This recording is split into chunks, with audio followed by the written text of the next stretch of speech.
Olá pessoal, bem-vindo ao quadro. Hoje iremos continuar a nossa aula sobre transformações gasosas, estudando a transformação isobárica. Transformação isobárica é aquela que mantém a pressão constante, tudo bem? De maneira bem parecida com o que estudamos para a transformação isotérmica, nós temos dois recipientes, o recipiente 1 e o recipiente 2, certo? E como temos um processo isobárico, iremos escrever que a pressão de 1 é igual à pressão de 2. Existe um cientista chamado Charles que escreveu que quando a pressão de 1 for igual à pressão de 2 e o número de mols de 1 for também igual ao número de mols de 2, nós poderemos escrever que o volume de 1 dividido pela temperatura de 1 é igual ao volume de 2 dividido pela temperatura de 2, ok?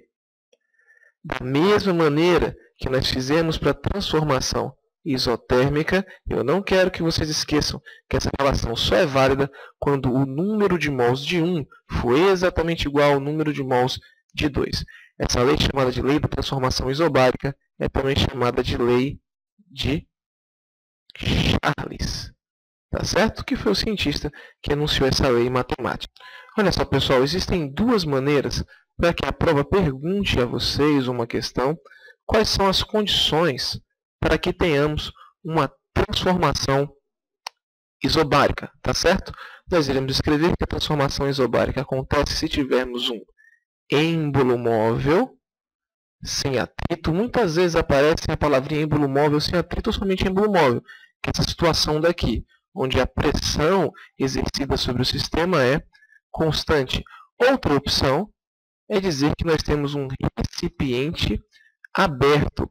A grande diferença em relação ao recipiente aberto e ao êmbolo móvel é que, apesar da pressão aqui ser constante, no recipiente aberto é possível que as moléculas de gás saiam e nós não teríamos número de mols de 1 igual a número de mols de 2. Tudo bem? Só nos falta, pessoal, estudar agora a transformação isométrica. O que vem a ser a transformação isométrica? É aquela que mantém o volume constante. Existem alguns sinônimos para a transformação isométrica. Ela pode ser chamada de transformação isocórica ou isovolumétrica. Tudo bem? Nós temos aqui dois gases, né?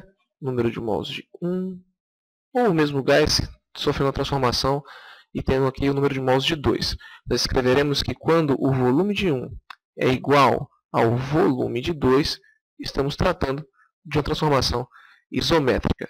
Um cientista chamado Gay-Lussac escreveu que para uma transformação isométrica, nós temos que a pressão de 1 sobre a temperatura de 1 é igual à pressão de 2 sobre a temperatura de 2. Tudo bem?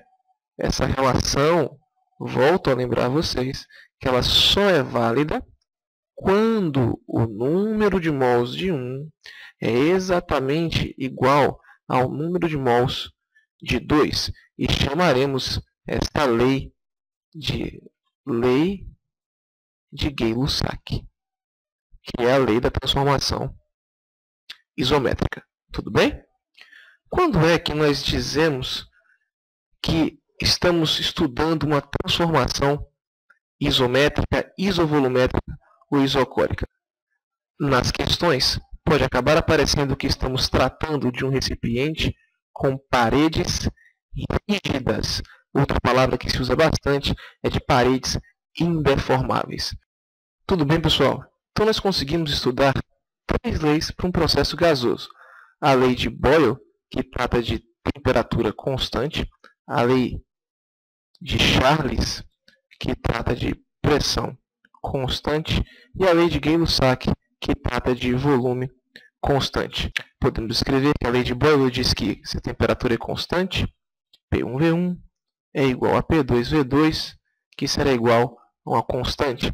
A lei de Charles diz que V1 sobre T1 é igual a V2 sobre T2, que é igual a uma constante. Já a lei de Gay-Lussac diz que P1 sobre T1 é igual a P2 sobre T2, que também é igual a uma constante. Nós nunca devemos esquecer que essas 3 leis são válidas quando o número de mols de 1 é exatamente igual ao número de mols de 2. Espero que vocês tenham gostado e até a próxima.